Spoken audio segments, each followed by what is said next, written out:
Selamat datang di channel Zidan. Pada kesempatan kali ini, saya akan menceritakan alur cerita God Level Assassin, chapter ke-10.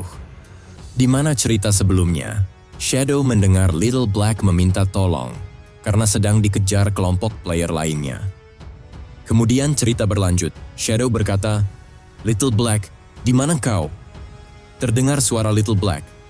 "Ah, kalian semua pergi, jangan mendekat." Lalu diperlihatkan kini, Little Black terpojok di ujung jurang dan tidak bisa berlari lagi dari para bandit. Bos bandit bilang, "Gadis sialan, daya tahan tubuhmu cukup kuat." Lalu anak buahnya lanjut berkata, "Tidak ada tempat untuk melarikan diri. Datanglah dengan tenang, dan kami jamin kau akan merasa begitu baik hingga kau puas." Little Black melihat ke bawah jurang. Karena sudah tidak ada jalan lain, dia memilih untuk melompat. Para bandit terkejut melihat kejadian itu. Little Black terjun ke dalam jurang, lalu menghantam tanah, sehingga dia tereliminasi. Bos bandit melihat dari atas lalu berkata, "Dia benar-benar melompat, gadis ini cukup teguh pendiriannya." Lalu Little Black berbicara lewat obrolan party dengan Shadow. Little Black berkata, "Shadow, tidak perlu menyelamatkanku lagi, aku sudah mati dan kembali ke kota. Ayo, sangat menyakitkan. Untung saja masa hidup bisa diperdagangkan di kelompok kami, semuanya ada pada Kapten Wang Meng." Lalu Shadow bilang, "Baiklah, tunggu aku di sana, aku akan memberikan barangnya padamu." Little Black menjawab, "Oke, Expert Shadow, Anda telah bekerja keras."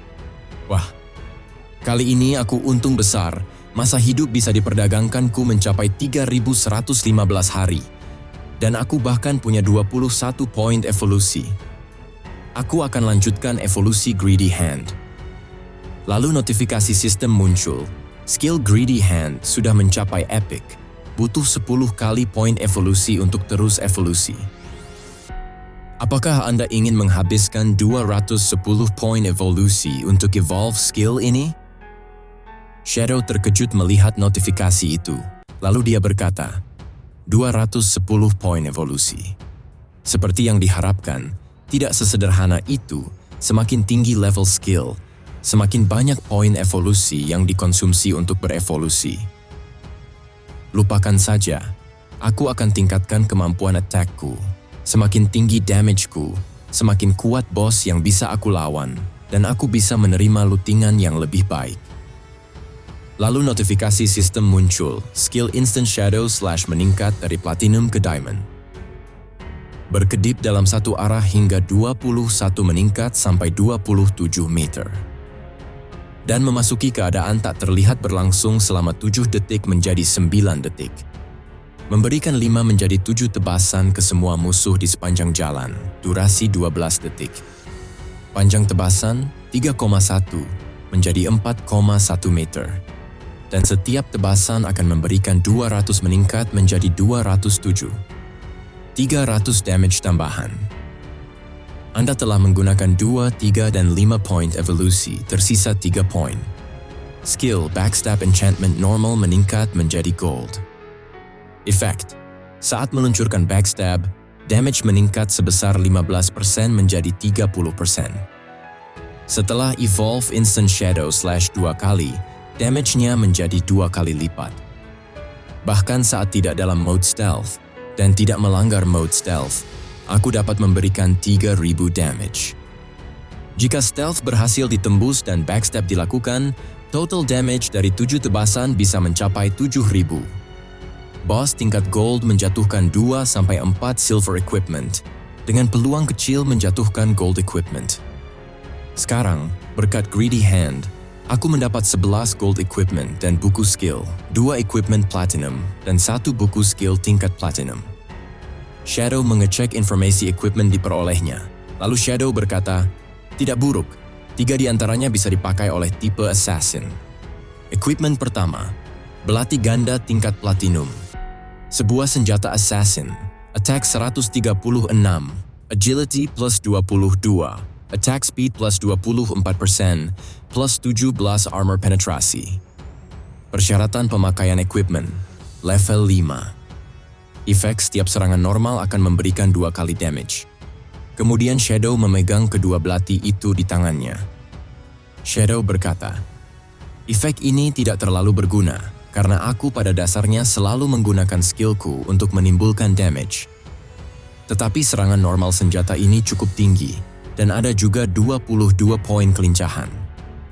Attack speed juga akan meningkatkan kecepatan penggunaan skill dan mengurangi waktu pemulihan skill, sehingga tidak sepenuhnya tidak berguna. Equipment kedua, Ghost Fire Leather Armor tingkat Gold.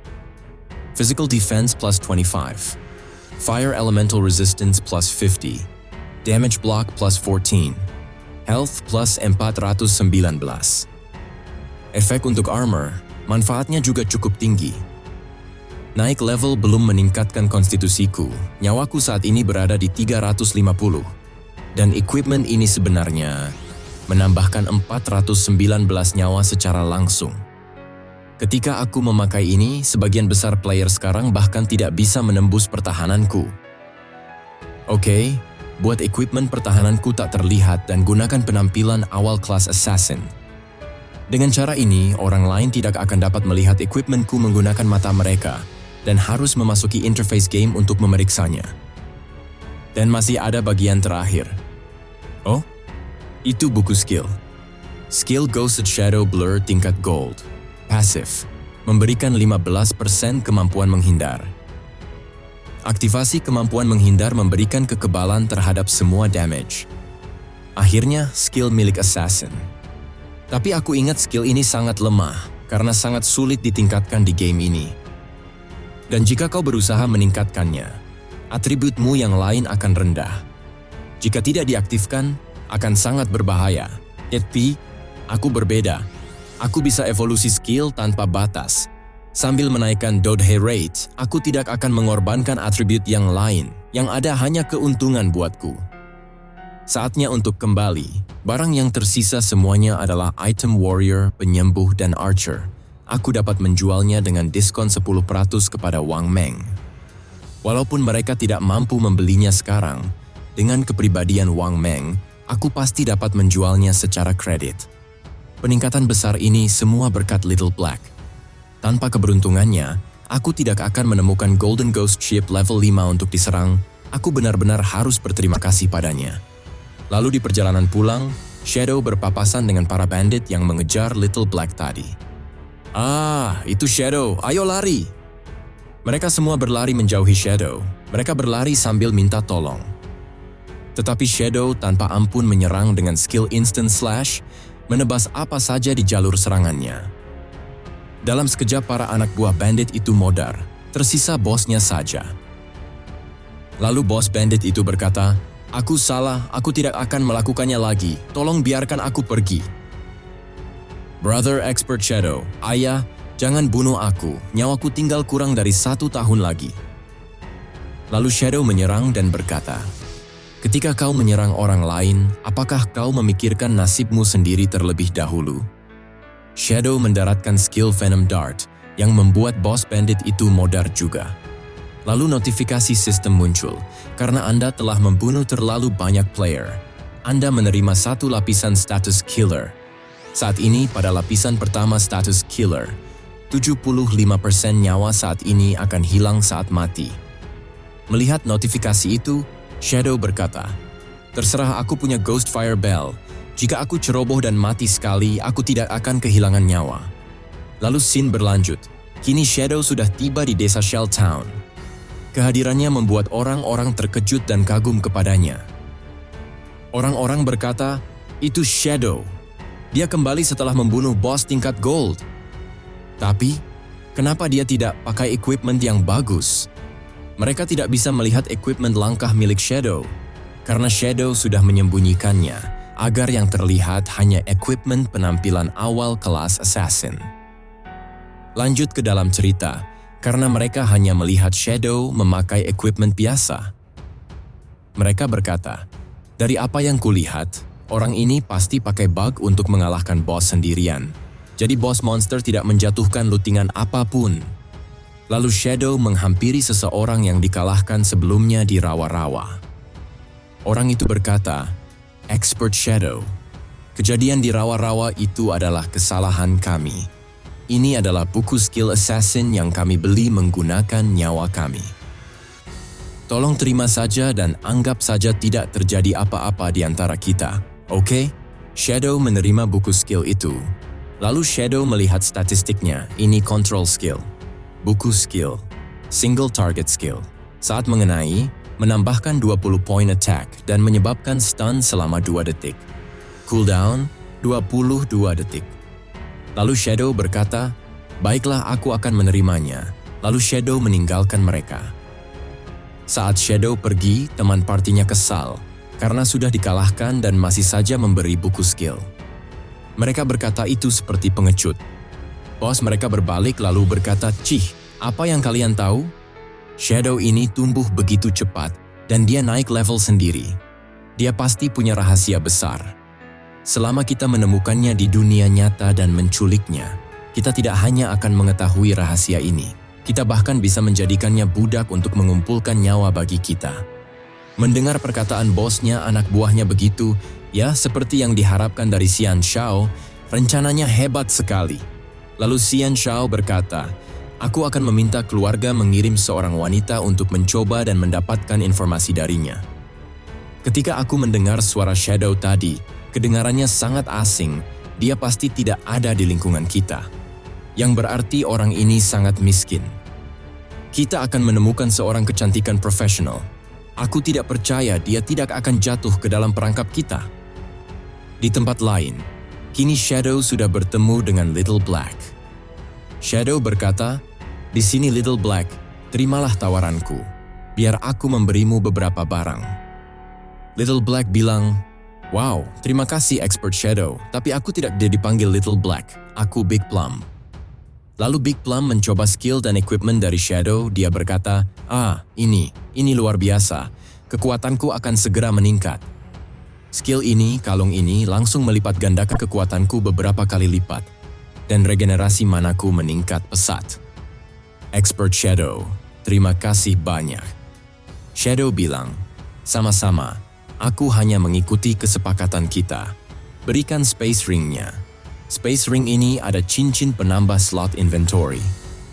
Lalu Big Plum memberikan item cincin itu ke Shadow. Lalu berkata, "Ngomong-ngomong tadi waktu aku jalan-jalan di hutan, aku menggali dan menemukan gua di dasar hutan. Kelihatannya itu adalah pintu masuk ke reruntuhan. Apakah kau tertarik?" Mendengar itu, di dalam hati Shadow berkata, "Pertama, itu adalah Golden Ghost Ship. Sekarang, itu adalah pintu masuk reruntuhan. Sangat menguntungkan untuk berteman dengan gadis ini." Ketulusan itu saling berbalasan. Kalau aku tidak memberikan 2 gold equipment, mungkin dia tidak akan memberitahuku informasi ini. Dengan Space Ring ini, inventoriku akhirnya mencapai 27 slot. Lalu Shadow bertanya, "Di mana Wang Meng?" "Setelah aku menjual barang-barang itu kepada kalian, aku akan pergi ke reruntuhan yang kau sebutkan untuk melihatnya." "Baiklah. Tapi Captain dan yang lainnya sudah pergi melatih priest baru, mereka tidak akan kembali dalam waktu dekat." Lalu Big Plum membagikan lokasi map yang ditandainya. Lalu berkata, "Aku telah menandai pintu masuk reruntuhan di map. Ada lempengan batu di tanah di belakang semak-semak. Aku memindahkan lempengan itu dan bersembunyi di dalam sambil melarikan diri. Tapi aku baru masuk beberapa langkah saat ku dengar teriakan dari dalam. Aku takut sekali dan lari terbirit-birit. Kalau tidak, aku tidak akan tertangkap oleh orang-orang itu." Shadow berkata, "Baiklah, aku mengerti. Kalau begitu, aku akan menuju ke reruntuhan sekarang juga dan berdagang dengan Wang Meng saat dia kembali." Setelah bicara Shadow, sudah menghilang. Big Plum kaget karena Shadow sudah menghilang. Lalu diperlihatkan, kini Shadow menuju ke reruntuhan itu. Shadow berkata dalam hati, awalnya ingin mencari tempat untuk grinding ke level 10, tetapi karena ada reruntuhan, tidak perlu grinding. Ada 3 jenis reruntuhan utama yang akan muncul di kota pemula, yaitu Tomb, Cursed Ruin, dan Temple of Faith. Tidak peduli jenis reruntuhan apapun, mob kecilnya semuanya tingkat bronze, bahkan mungkin ada beberapa monster tingkat silver. Bagiku, mereka adalah lautan penambah nyawa dan poin evolusi. Apakah yang akan terjadi berikutnya? Mari kita nantikan chapter selanjutnya.